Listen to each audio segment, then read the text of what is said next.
Most people believe financial markets reward the sharpest analysis. Historical evidence suggests something else is rewarded first. Whoever designs the rules of information flow.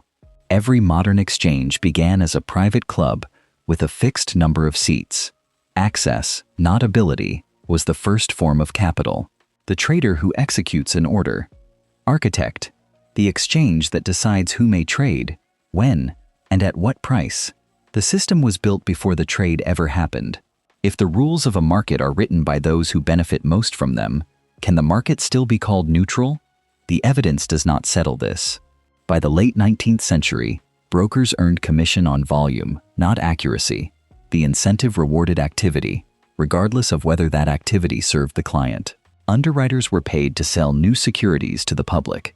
The architect designed the offering.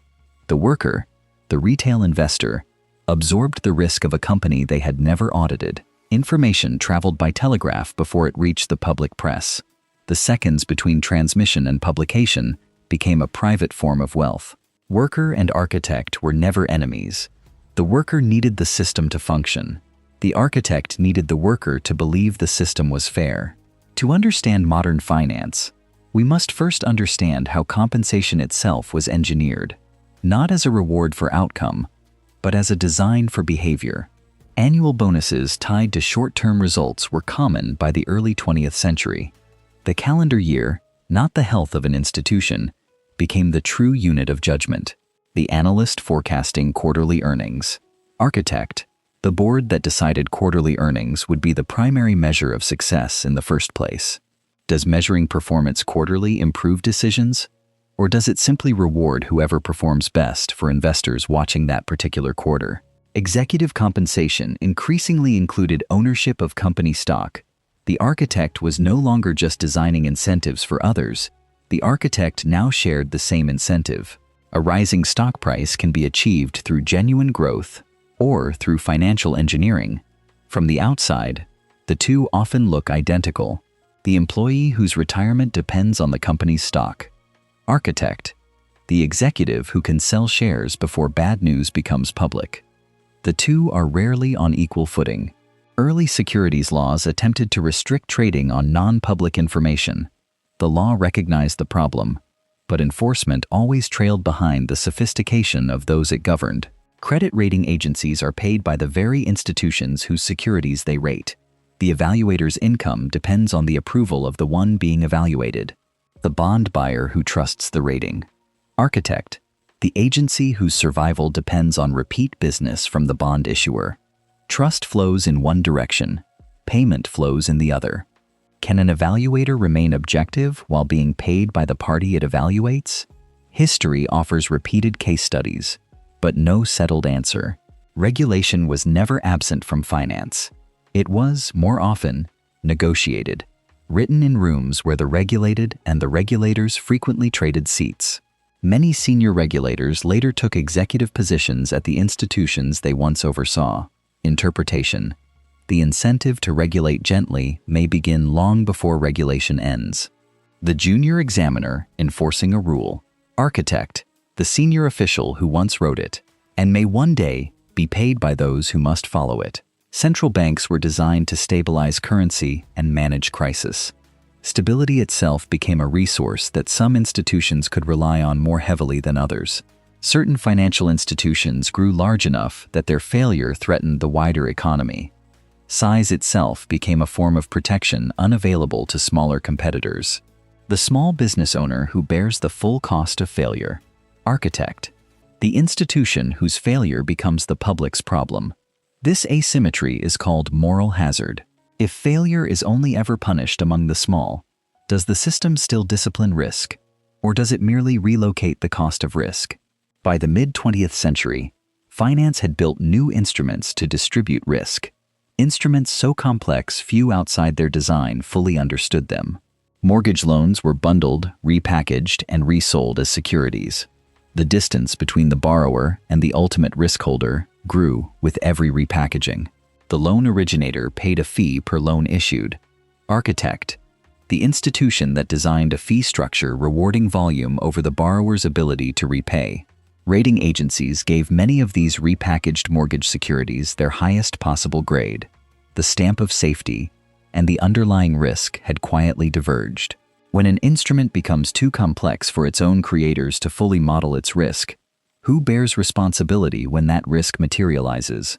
The homeowner who signed a loan they did not fully understand. Architect, the institution that profited from every stage of the transaction, regardless of the outcome. When the mortgage securities began to fail, the losses spread far beyond the original lenders, into pension funds, insurers, and foreign banks. When the crisis arrived, the largest institutions were rescued first. The moral hazard identified generations earlier was no longer theoretical. The retail investor who lost a retirement fund. Architect, the executive whose severance package remained intact through the same collapse. After the crisis, new regulations were introduced to limit systemic risk.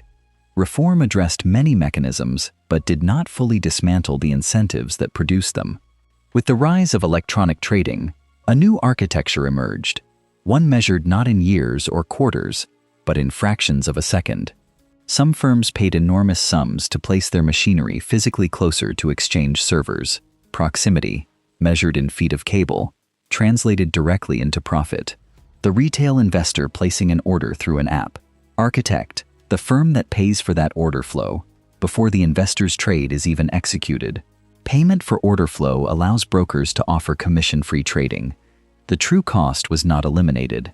It was made invisible. Does commission-free trading democratize markets? Or does it simply change who profits from the retail investor, without changing that someone still does? Trading applications introduce design elements borrowed from gambling, confetti animations, streaks, and notifications rewarding frequent activity. Some firms paid enormous sums to place their machinery physically closer to exchange servers. Proximity, measured in feet of cable, translated directly into profit. Most retail traders underperform simple long-term index strategies over time. Frequent trading serves the platform's revenue model more reliably than it serves the trader's returns. Index funds now hold significant ownership stakes across entire industries. A small number of asset managers have quietly become among the largest shareholders in the modern economy. When ownership becomes this concentrated and this indirect, does accountability still function the way it once did in a smaller, more visible market? Private equity introduced another architecture, acquiring companies with borrowed capital, then placing that debt onto the acquired company itself. Leveraged buyouts have preceded a significant share of major corporate bankruptcies. The acquirer's return was often secured well before the acquired company's fate was decided. The employee whose pension depends on the company's survival. Architect, the fund whose return was realized regardless of what happened to that company afterward. Halfway through this investigation, one pattern recurs. The greater the distance between a decision and its consequence, the weaker the incentive to weigh that consequence carefully. Executive pay in large financial institutions grew substantially relative to average worker pay over the 20th century. Fact, not interpretation. The ratio itself is documented. When boards set executive pay by comparing it to other executives' pay, the practice can raise the benchmark itself with every new agreement. The employee negotiating a wage increase alone. Architect, the executive whose compensation committee is staffed, in part, by other executives with a similar interest. Stock buybacks allow companies to repurchase their own shares, raising the price per share without necessarily improving the underlying business.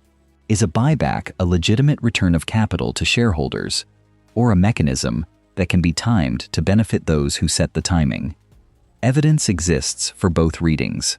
Many major financial crises were preceded by periods of unusually low perceived risk.